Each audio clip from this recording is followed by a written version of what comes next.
Hello fellow humans and welcome to this week's shop review. And there isn't really anything good here. Now, obviously you have these containers which are absolutely horrible. I mean, don't buy them. But, I mean, obviously you have to smash it. There are plenty of people that are going to buy this shit, like honestly. It doesn't matter how many times I say it, some people are always going to buy this because they're stupid. Lockboxes are even worse than regular crates, so don't buy them. And the Object 268 version 4 is by no means OP. So, yeah, just no. Then the Object 260, it's okay if it were a tech tree tank, but it is not.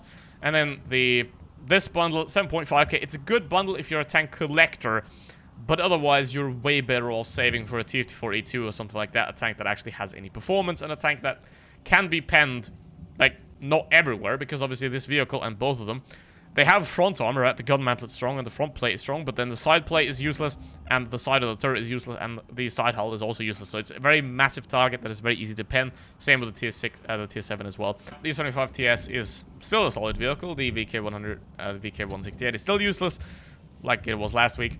And the i6, this bundle is a good bundle. Like you have 30 days of premium, 500,000 credits. However, the i6 is, it's not 2015 people, don't buy an i6. This is totally fine if you're like only a 20th tier 10 and you really want to grind faster. Get this, it'll definitely work out. You get the 17.5k gold as well. However, if you're a new player to the game, you do not buy this ever. But then we have the TOG here in the esports thing, and who wouldn't want the TOG? Get the TOG. But that's about it for this week. I wouldn't, there's no recommendation to buy anything really. I mean, this is the only thing. Obviously the smaller one as well. This definitely works out if you want to grind things. However, in terms of tanks, I wouldn't really recommend any of them unless you're a tank collector. Let's have a look at the Object 260 and the M6. And let's first look at its stats. And as always, don't forget to like and subscribe. And consider becoming a channel member if you want to support me.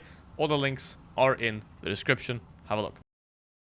The Chieftain was sold for the same price and is just massively better. It has better weapon handling, better gun depression, slightly worse mobility, but not really worse to a degree where you'll really notice. And it does also have better armor than the Object 260 because, I mean, this thing, it pretends to have turret armor, but it really even doesn't have turret armor. You can still pen the turret on the low side. Also, note, the STR-VK is in testing. It does look a bit wonky. It's basically a Centurion turret and gun with a Kranvang hull, which, I mean, it don't look too good right now. So we'll see how this tank will develop in the future.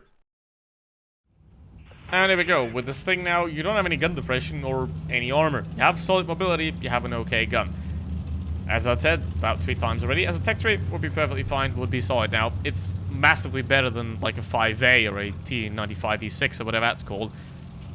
Those aren't even a contest to this thing.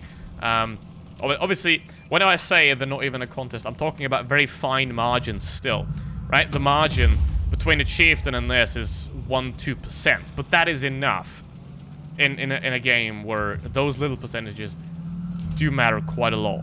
So the margins are a lot smaller than you might think they are. However, they're still big enough to make quite a significant difference, and because you're never going to get 100% performance and then 0%. That's not how it works.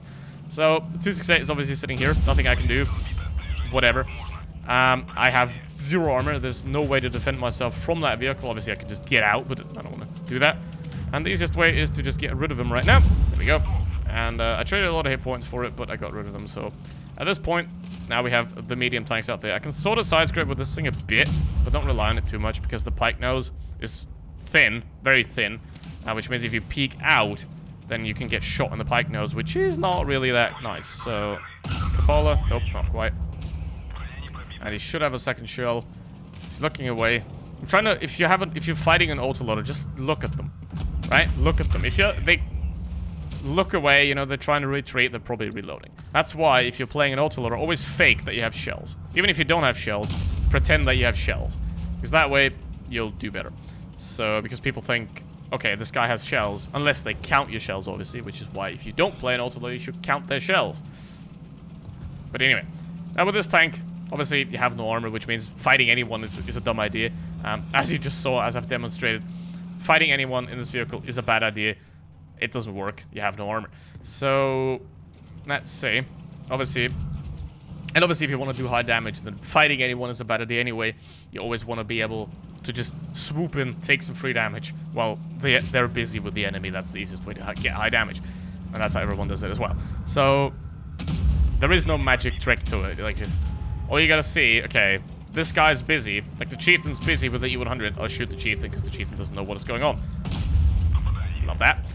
I should be able to get him. Nope, never mind. Not quite it. Not quite it there. Okay. Now the E3 is coming forward. Can't shoot him if he's slow. He's slow. Also, peek faster. The faster you peek, the better you'll do, because they won't have time to react to it.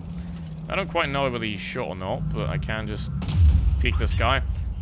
That's all I'm doing. I have 30 hit points, but it doesn't really matter, because if I only peek when they're not looking, it doesn't matter how many hit points I have. So, the teeth... Yeah, the E3 might become a problem here. If he's not... Again, he's not looking at me, though, so... Not a problem at all. And now, I know that the E100 is very lonely, very dead, which means I'm gonna pull out of here to remove myself from the situation. Okay, now. Ugh. Turn around, there we go. Okay. Now, can I cross here? I think I can. Should be able to. Yep. I'll be just fine. Now I'm gonna try to go down there. It's very easy. I mean, this is a tank that you have to know what you're doing to play it well, right? This is a tank where you have to know what's going on, what you're doing, to make it work. As a tech tree, it will work, but not as a premium. 17.5k. It's a good price, of course. Like, I'm not gonna say that 17.5k for this tank is too much, because it's not. It's what it's worth, pretty much. However, the chieftain's sold at the same price, so I would very much rather take the chieftain at that point. And now, I know the E3 is a one-shot. I know the Yo and the chieftain are not. I am a one-shot, though. So, there's the Yo. Can we swoop in? Never mind.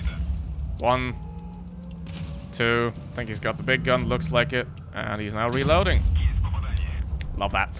I think there's a third shot already that went like that. Alright. Oh well. 3.7. Doesn't really matter. And there we go. Like, yo, it works. But I don't think it's a tank that I would recommend. Here we go with the M6. Now, this vehicle suffers from what a lot of tanks suffer from, and that is if you're exactly in front of it, you're actually pretty well armored. Unless you consider these strips on the side of the turret to not be well armored, because you can pen them from pretty much any tank that has some decent accuracy. This thing is weak. Now, this plate can be penned by pretty much everything. If you're, like... Okay, if you're here, you get... Like, you don't get penned. But if someone's here, you get penned easily. So, yeah. It's a matter of, like, 3 degrees, which is not good. Now, it's very much a tank that... If you want to collect tanks, it works. Cool. Great for you. It's a good price for that. However, you can invest those 7.5k gold way better if you actually invest them in vehicles that are good. So, let's see. I'm just going to hope that there's no guy camping over there.